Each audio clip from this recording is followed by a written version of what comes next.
Hello everybody, Interi, back again with another video about seeing this Miami Open Final 2018 between Roger Federer and John Isner.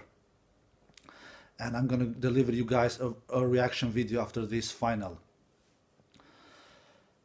Like I thought before this match started, guys, I thought that Roger Federer will win this match. And the result became exactly like I thought. What can we say about this match, guys? It was no question who was the better player. It was clearly Roger Federer was the better player. Roger Federer has looked really good all week, guys. Before this event started, I had Novak Djokovic as the favorite, like all of you guys know, who have seen my preview, Miami Open preview, and Roger Federer was my third favorite before this event started. But after Novak Djokovic was knocked out against Agut in that third round, I believe, I immediately thought that this was Roger Federer's tournament to win, guys. I immediately thought that Roger Federer was the guy was the one to beat, guys. Especially after seeing him against Medvedev, where Roger Federer did an amazing good performance, guys. Maybe his best performance in the whole tournament, actually, and even maybe his best performance in the whole year so far. And after that performance against Medvedev, Roger Federer has kept on playing in a really high level. To be quite honest, I have not seen Roger Federer play this good tennis since 2017 Shanghai, guys. I have not seen Roger Federer hitting the ball this clean, especially hitting the backhand this clean. He doesn't do much unforced errors, guys. He did only 8 unforced errors against Medvedev, I believe, and he didn't do a lot of unforced errors against Kevin Anderson as well, and not against Shapovalov as well, guys. And even in this final, he didn't do many unforced errors, guys. I think Roger did only 7 unforced errors, guys. 2 unforced errors in the first set, I believe, in an amazing first set where Roger Federer broke Isner's huge serve 3 times. That I didn't see coming, guys, to be quite honest. I definitely didn't believe that Roger Federer would break Isner's serve 3 times in one set. I don't think many of you did that either. So Roger Federer did a superb final, guys.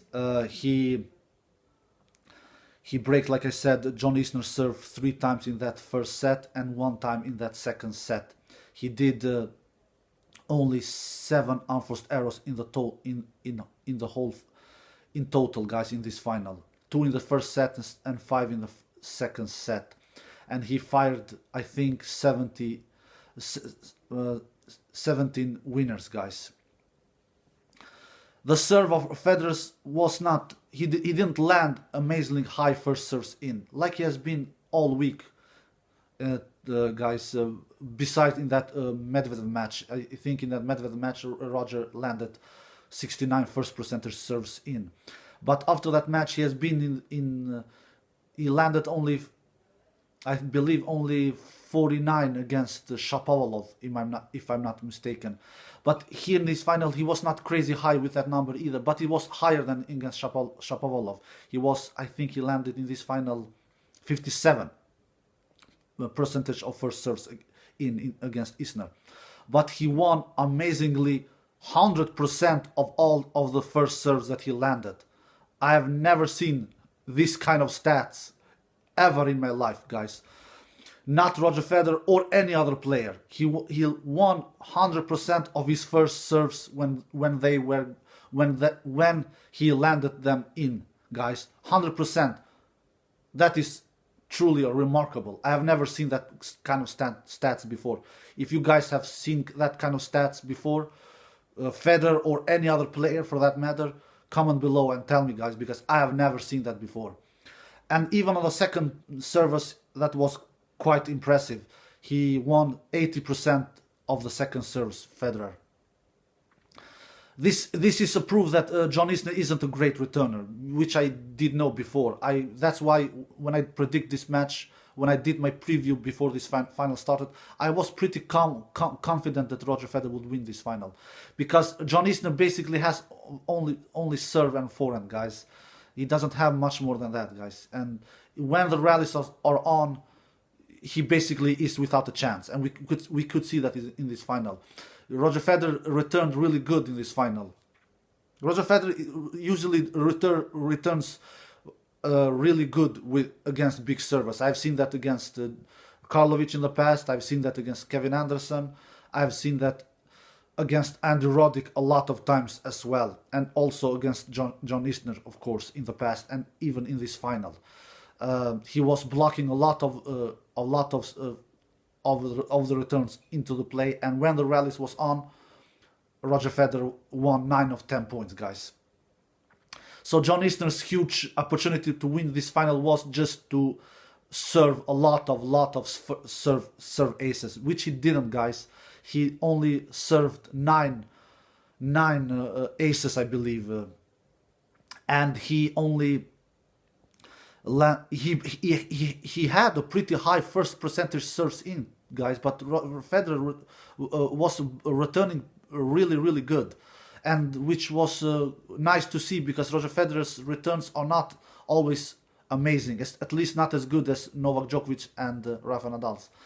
But Isner landed 73 first serves in, but only won 59 of those first serves, guys, and only won 59% of those first serves, guys.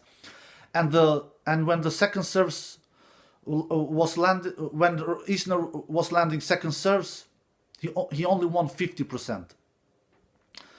To compare that with Federer, who won 100% when his second serve was in play, and the second serves of Federer's was, when he landed the second serves, Federer won 80%. So this is a proof that Federer is a much better returner than John Isner, of course. Even though Federer is not as good returner as Novak Djokovic and Rafa Nadal, but he is a much better returner than John Isner, and the numbers are proving exactly that. Federer didn't do a lot of serve aces, which is it's only normal. Federer doesn't do a lot of serve aces. He did only 6 serve aces, I believe. All in all, this was a really good performance by Federer. Even the breakpoint conversions was pretty good to be Federer, because we all know when Federer loses, he usually loses because he is not effective on breakpoint opportunities, like we saw in that Indian Wells final against Dominic Thiem. Federer's breakpoint conversions was 2 of 11, guys, and that is only, if I'm not mistaken, only 18% of breakpoints conversions against Dominic Thiem in that Indian Wells final 2 weeks ago, or 3 weeks ago, a couple of weeks ago at least. So 18% of the breakpoint conversions Federer produced against Dominic Thiem in that Indian Wells final 2-3 weeks ago, and that's why he lost. Because we all know, if you don't win the big points, you will lose in tennis when the matches are close, like that final was against Dominic Thiem in Indian Wells. But in this final, the match was not in this Miami Open final. The match was not that quite close. Federer won in straight sets. It was not a question of who will win this match. We all could see that Federer will be the winner, especially when we saw John Isner barely could walk in that last game, in that second set. But even in the breakpoint conversions, Federer was pretty good. He braked he had 4 of 10 breakpoints conversions, I think, and that is 40%, if I'm not mistaken. And John Isner, he didn't have any breakpoints opportunity to break Federer's serve. He was not even close of breaking Federer's serve, because John Isner doesn't have any great returns. John Isner's returns are probably not even top 30 or top 40 in the world, in my opinion. Let's face it, John Isner's a chance to win tennis matches is to serve huge, to make a lot of serve aces, and to go big with his forehand. He didn't serve that huge in this final. He had a lot of first serves in, 73%, like I told you earlier, but he didn't win a lot of points behind those 73% of servers. He only won like 59 behind his first serves. He only won 59% of behind his first serves, and won only 50% behind his second serves, because Federer was reading his serve pretty good, like Federer usually do against big servers. And that's why I was pretty confident that Federer would win this final against John Isner. If Felix had won his semi-final against John Isner, which he, in my opinion, should have done, because he was serving he was serving for the first set, and he was serving for the second set as well, but Felix choked in that semi-final against Isner. Federer would have a much harder time to defeat Felix than he had against John Isner, guys. All in all, this was a great performance by Roger Federer against John Isner, guys. And this was Federer's 101st ATP title, guys. He won his 100th title in Dubai a couple of weeks ago, and now he's winning his 100th ATP title here in Miami as 37 years old. This is really insane achievement, guys. It's really insane. Federer is not fading away, guys. He's not even close of fading away still yet, guys. He's still in the top 10 in the world. I don't know which ranking he will have after he wins this tournament. For sure he will be in top 4 in the world, I believe, for sure. But exactly which spot he will land on Monday, I really don't know, but for sure in the top 4 in the world. And he's winning his 28th Masters 1000 title. His first Masters 1000 title since Shanghai in 2017. And this is not a surprise, guys, because I have not seen Roger Federer play this good tennis since Shanghai in 2017. I have not seen Roger Federer do these little unforced errors since Shanghai in 2017. He only did 7 unforced errors against John Isner. He only did 8 unforced errors against Medvedev. That was even more impressive, because Medvedev is a much better baseline player than John Isner, and he can force you to do unforced errors. But Roger Federer did only 8 unforced errors against Medvedev in that 4th round. And he kept on doing little unforced errors even against Kevin Anderson, and even against Shapovalov in the semifinals. So, and in the final he only did 7 unforced errors against John Isner. So that was really impressive. All in all, a really good performance by Roger Federer. Congratulations to Roger Federer to his 101th title in his career, and I am pretty sure it will not be his last either. And his 28th Masters title, the first Masters title since Shanghai 2017,